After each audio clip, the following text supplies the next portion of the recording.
Subscribe ya teman-teman.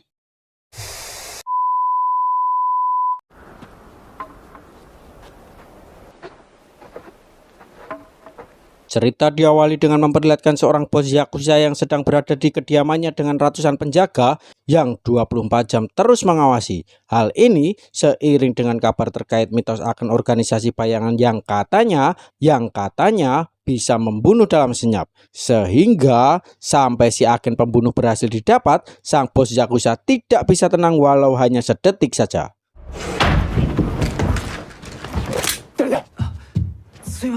Dan ya, si bos pun sempat gedreng saat anak buahnya membawa seorang wanita musisi yang datang untuk menghiburnya. Di mana si bos langsung menyuruh semua penjaga untuk keluar sebentar. Yang hal ini adalah suatu kesalahan besar karena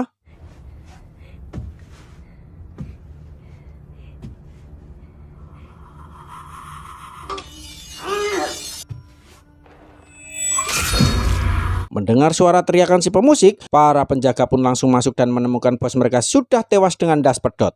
Di mana si pemusik menunjukkan di mana si pembunuh berada, sehingga para penjaga langsung menembaki patung samurai saat itu juga.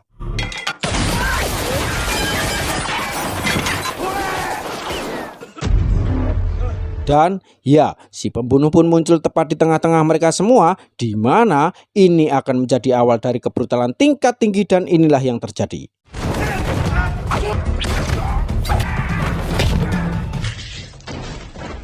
Selesai menghabisi semua para penjaga kroco, kini si pembunuh harus berhadapan dengan ajudan si bos. Ia secara tak sengaja menembak korban tak bersalah, yaitu si pemusik, yang membuatnya harus menyesal akibat merasa bersalah. Sehingga si ajudan langsung memanfaatkan kesempatan tersebut untuk melumpuhkannya.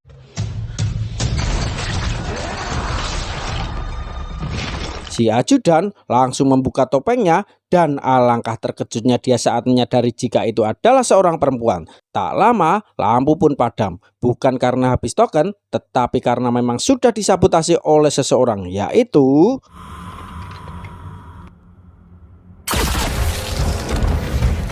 ya, si pembunuh ternyata tak sendirian melainkan membawa rekan yang sama-sama jagonya, malahan lebih brutal darinya. Si rekan membabi buta menghabisi sisa penjaga, bahkan sampai membuka topengnya ketika si ajudan merangkak keluar rumah.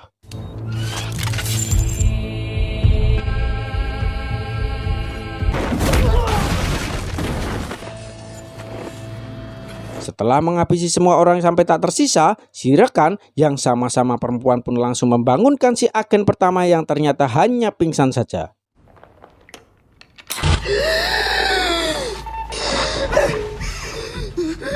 Dalam perjalanan pulang setelah tugas, si agen pertama yang bernama 13 mengaku konsentrasinya buyar setelah menembak orang tak bersalah. Si agen kedua yang ternyata adalah sang mentor kembali mengingatkan jika mereka berdua dilatih untuk tidak memiliki rasa kasihan. Sehingga apapun yang terjadi di lapangan tetap fokus saja pada tujuan dan jangan mencela-menceli kepada hal lain yang selain pekerjaan. Hanya membunuh. Ingat itu 13. Ketibanya di Jakarta, Indonesia, 13 langsung dibebas tugaskan untuk sementara waktu. Ia disuruh kembali pada kehidupan normal dengan tetap menjaga identitas dan pekerjaan aslinya. Disinilah agen 13 sekarang tinggal di sebuah rusun yang kumuh yang berada di pinggiran kota Jakarta. Ia rutin meminum pil yang diberikan oleh organisasi bayangan untuk menekan rasa sakit di kepala. Perlu Anda ketahui, agen 13 bukanlah satu-satunya agen pembunuh bayaran dalam organisasi ini. Masih ada banyak agen lain yang tersebar di seluruh dunia. Mereka dibuat lupa dengan masa lalu dan nama aslinya. Sehingga tak heran jika agen 13 sering sakit kepala akibat dari cuci otak yang ia alami sejak masih kanak-kanak.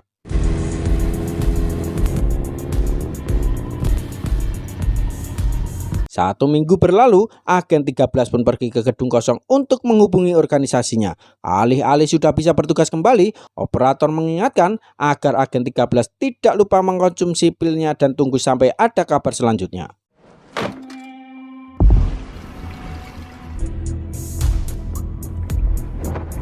Saat sedang menaiki tangga menuju kamarnya, agen 13 tak sengaja melihat seorang bocah yang membantu ibunya yang terjatuh akibat mendem geser-geser. Meski hati nuraninya tergerak untuk membantu, agen 13 mencoba untuk mengabaikannya karena tidak ingin masuk terlalu jauh dalam kehidupan orang di sekitarnya. Saat malam hari tiba, si bocah dan ibu yang hanya tinggal berdua pun didatangi oleh sekelompok preman yang sepertinya sedang terlibat masalah serius. Agen 13 kembali mengabaikannya dengan langsung tidur saja. Sampai ketika pagi menjelang, si ibu ditemukan sudah tewas akibat dihajar sampai babak belur. Sehingga si bocah harus hidup sebatang kara tanpa ada orang lain yang menemaninya.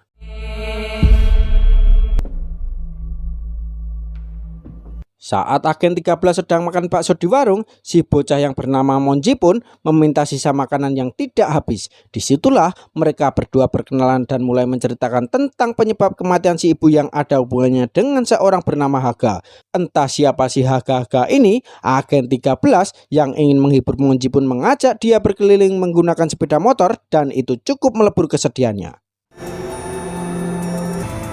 Makasih ya, Kak.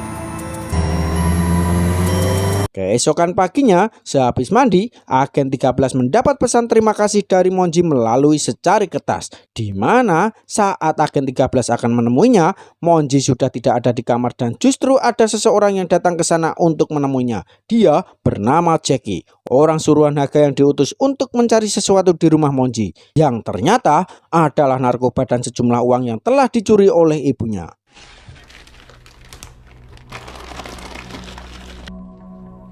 Cukup masuk akal kenapa ibunya Monji dibunuh. Di mana saat Jackie sedang asik menikmati seculi barang haramnya, muncullah 13 dari tempat persembunyiannya dan meminta Jackie untuk mengantarkan kepada bos Haga.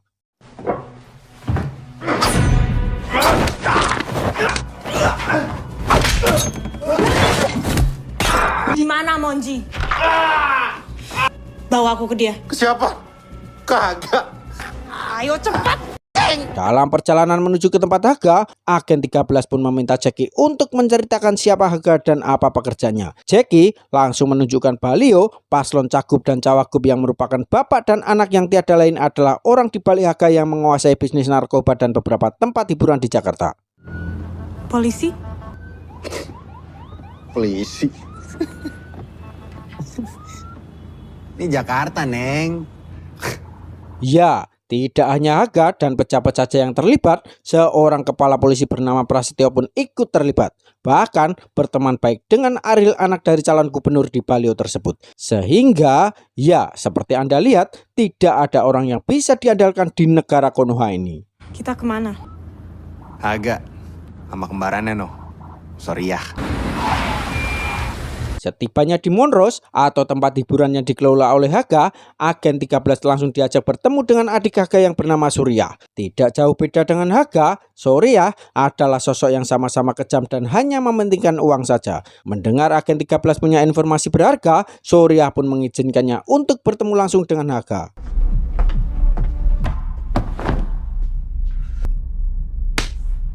Nama Cici. Sorry ya, maaf. Bos Haga di mana ya? Awas kalau infonya nggak penting.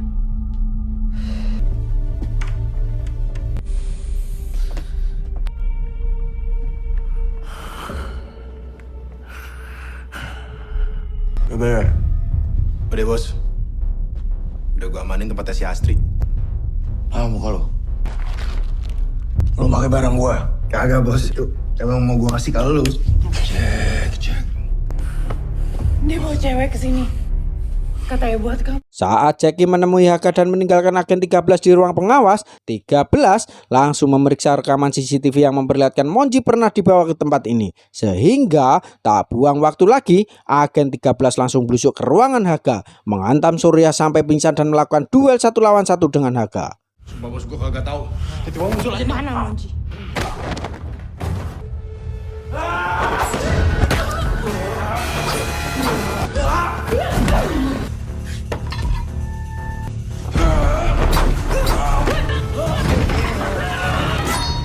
Ketika Surya bangun, ia langsung mengambil shotgun dan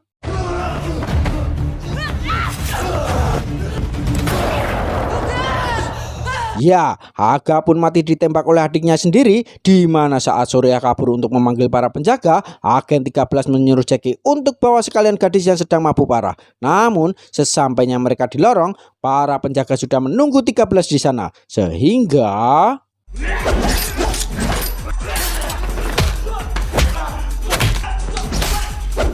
tak butuh waktu lama bagi seorang pembunuh bayaran seperti agen 13 menjatuhkan kroco-kroco ini. Ia bahkan membawa perkelahian ini sampai ke ruang diskotik dan bertemu lagi dengan Surya yang masih getem-getem ingin balas dendam, sehingga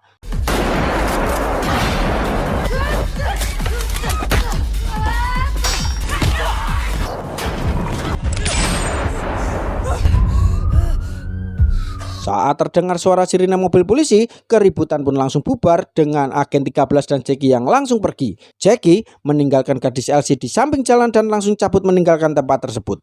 Dus, maneman cuk mbok tinggal wae ning kono.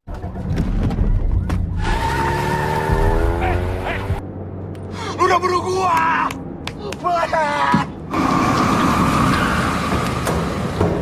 Sini lo.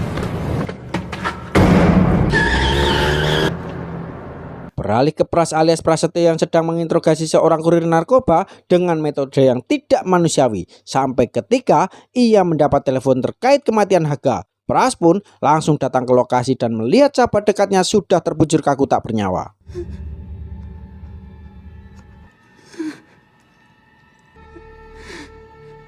Pras langsung menghubungi Ariel untuk memberitahu tentang kematian Haga. Dan inilah sosok Ariel, sang calon wakil gubernur dengan pasangannya yang merupakan bapaknya sendiri. Berbanding terbalik dengan foto yang masih ada di Balio, pakai peci, kedua tangan posisi salam, dan moto untuk mensejahterakan rakyat. Faktanya di balik itu semua, Ariel dan bapaknya adalah sosok yang sangat kejam, korupsi, jahat, tidak manusiawi, bahkan biaya kampanye mereka yang gunakan adalah bersumber dari bisnis kotor mereka. Selesaikan semuanya. Stres dengan pekerjaan sebagai politikus muda, Ariel punya kebiasaan yang sangat delagak sekali. Ia punya ruangan tahanan sendiri di bawah rumahnya. Biasanya diisi dengan para wanita random yang ia ambil dari tempat hiburan. Namun kali ini Monjilah yang jadi sasaran, sehingga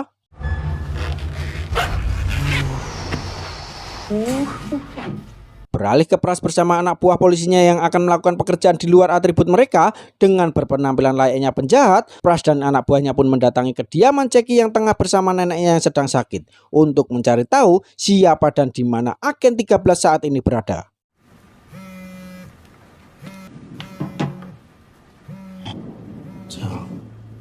Di saat yang bersamaan, 13 mendatangi gedung kosong tempat telepon organisasi berada. Ia tanpa izin mengaktifkan protokol darurat agar bisa mendapatkan sepucuk pistol.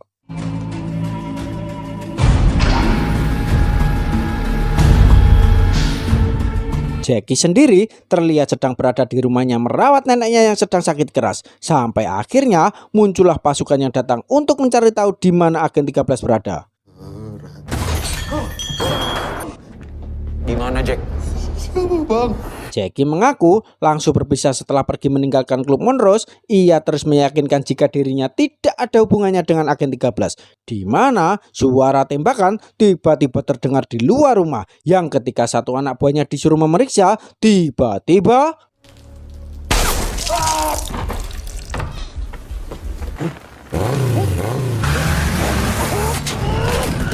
ya, muncullah agen 13 dengan sepeda motornya menghabisi semua anak buah Pras. Dan gelut bercampur kebrutalan pun kembali terjadi.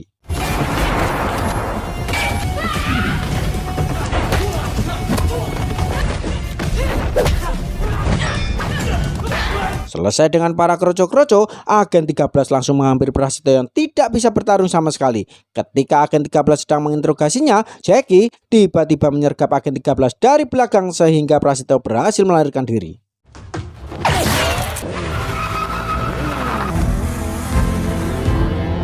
Dengan cepat agen 13 langsung mengejar Prasetyo sampai ke kediaman Ariel yang berlokasi di sebuah rumah mewah hasil korupsi. Di mana agen 13 akhirnya jebak karena Ariel ujuk-ujuk muncul dari samping dan inilah yang terjadi.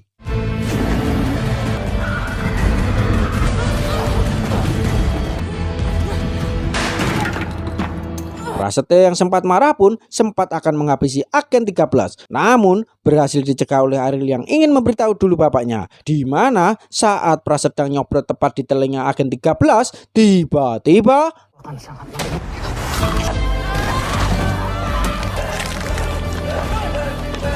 ya, Prasetyo pun mau dibunuh oleh agen 13 sehingga Ariel langsung membuatnya pingsan dan akan dibawa menuju ruang penyekapan. Sejenak kita tinggalkan dulu urusan di Jakarta dan beralih ke hutan di Kamboja ketika si mentor sedang dalam misi targetnya. Di mana saat si mentor sedang terancam, tiba-tiba saja muncul agen lain yang langsung meremas kepala si musuh.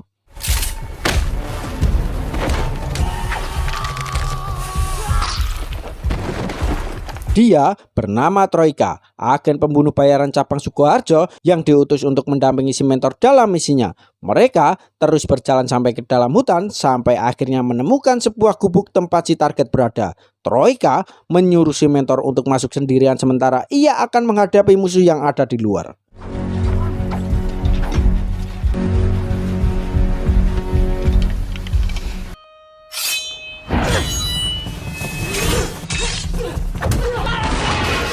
Dan ya, entah siapa target mereka, namun dari cara bertarungnya, si target jelas adalah orang yang sangat terlatih dan perkelahian pun tak terelakkan lagi.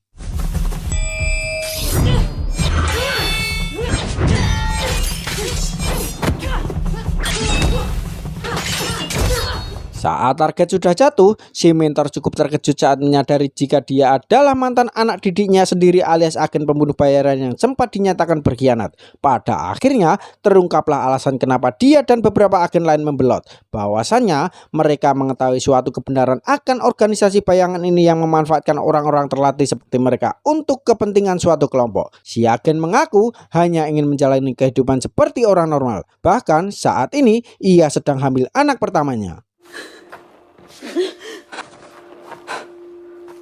No. Tak tega harus menghabisi anak mantan didiknya sendiri, mentor pun hanya terdiam saat si agen akan kabur. Tapi di depan pintu sana sudah ada Troika yang menyambut dan langsung menghabisi si agen dengan sangat kejam. Dalam perjalanan pulang, Troika pun mengadu kepada sang manajer terkait si mentor yang sempat ragu dalam membunuh. Tak hanya itu saja, si manajer pun menunjukkan foto-foto kekacauan di Jakarta yang dibuat oleh agen 13.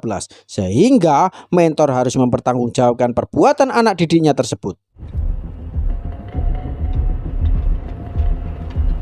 Kembali ke 13 yang sedang disekap di ruang bawah tanah, masih dengan fashionnya dan topeng ciri khasnya, Ariel menyiksa 13 dengan penuh kemarahan. Di mana saat Ariel akan menghabisinya, tiba-tiba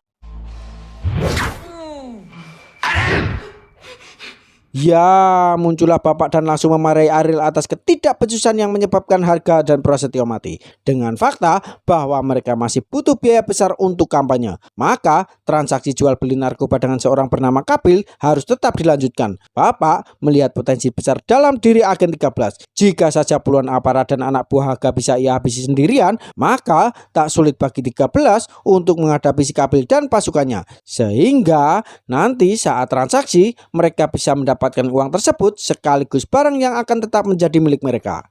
Begitu Papa jadi gubernur, Pras dan Haga yang lain bisa kamu dapatkan.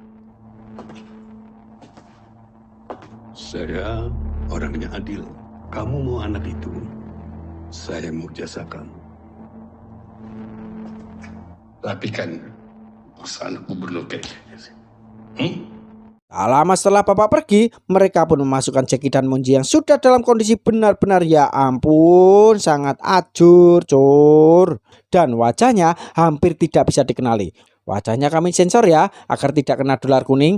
Saking parahnya kondisi si Monji cok, agen 13 hanya bisa sabar dan menahan amarah sampai waktunya nanti tiba.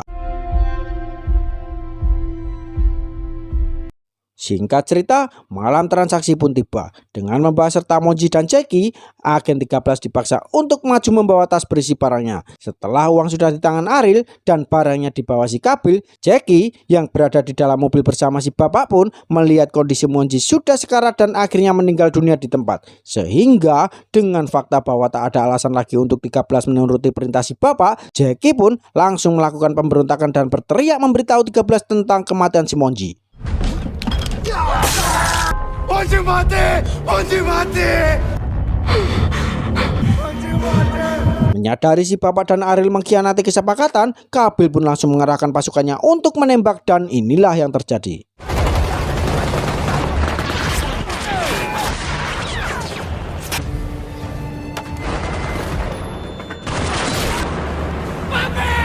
Dan mamam Modaro, si bapak pun mati dibunuh oleh pasukan Kabil, di mana Ariel yang melihat pun langsung mengambil senjata dan mulai membabi buta menembaki semua orang.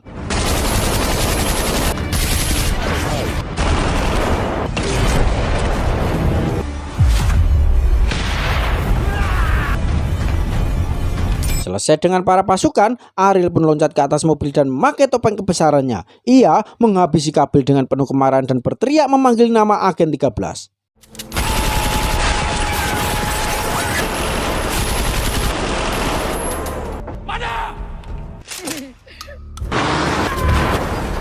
Dan ya, Surya pun mau ditabrak oleh agen 13, di mana Kabil dan pasukan pun langsung bergerak untuk membunuhnya. Dan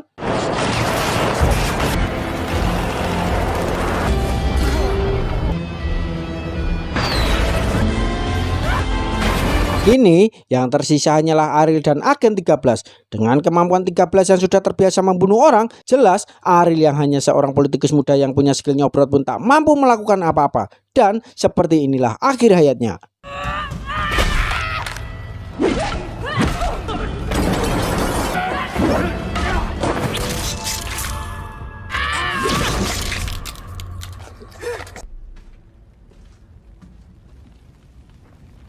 Setelah semuanya selesai, agen 13, Jackie, dan Monji yang sudah maut pergi meninggalkan tempat tersebut dengan mobil ringsek. Sampai akhirnya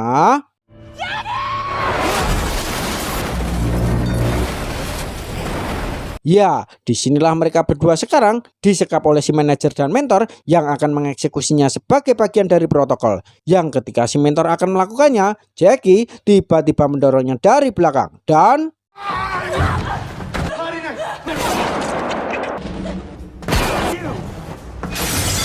ya, Jackie pun mau ditembak oleh si manajer, di mana Troika diutus untuk mengejar agen 13 dan pertarungan antar agen bayangan pun tak terelakkan lagi.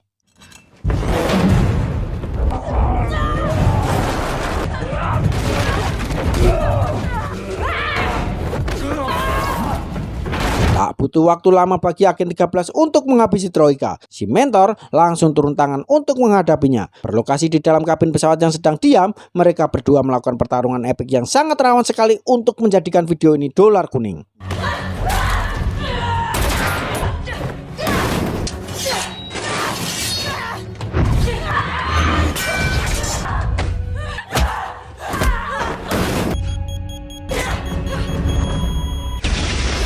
Setelah terkena ledakan, si mentor pun kembali bangkit dan berniat untuk menghabisi agen 13. Di saat yang sama pula, muncullah si manajer yang terus mendesak agar mentor segera melakukannya. Tapi apa yang terjadi?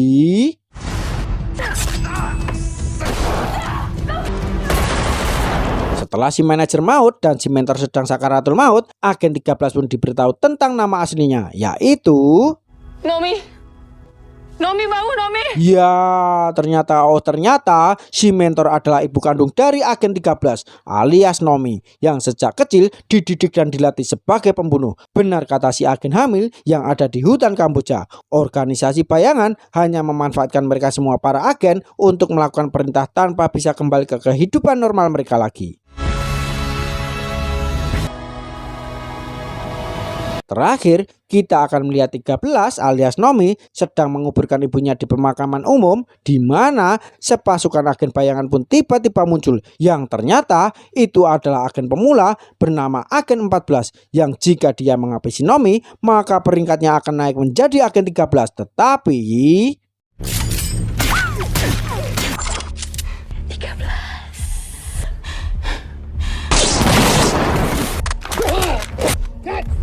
ya, muncullah seorang berhelm yang menghabisi pasukan Agen 14. Dengan bermodalkan granat yang siap diledakkan, Agen 14 pun akhirnya mundur dan memilih hari lain untuk menghabisi mereka berdua. Lebih enak bunuh kalian pelan-pelan.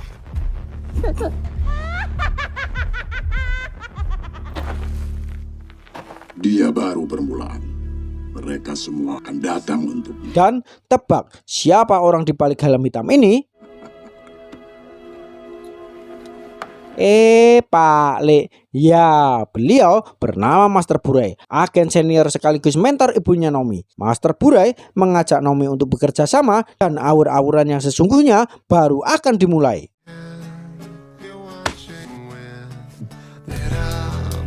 Tamat, ending yang swanger.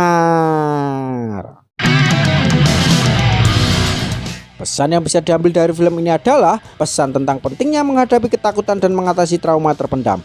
Cerita ini menggambarkan karakter-karakter yang berjuang dengan bayangan masa lalu mereka, baik itu dalam bentuk rasa bersalah, ketakutan, ataupun kenyataan pahit yang sulit diterima. Waspadalah, waspadalah. Terima kasih sudah menonton sampai akhir. Saya Kundes pamit undur diri. Bye.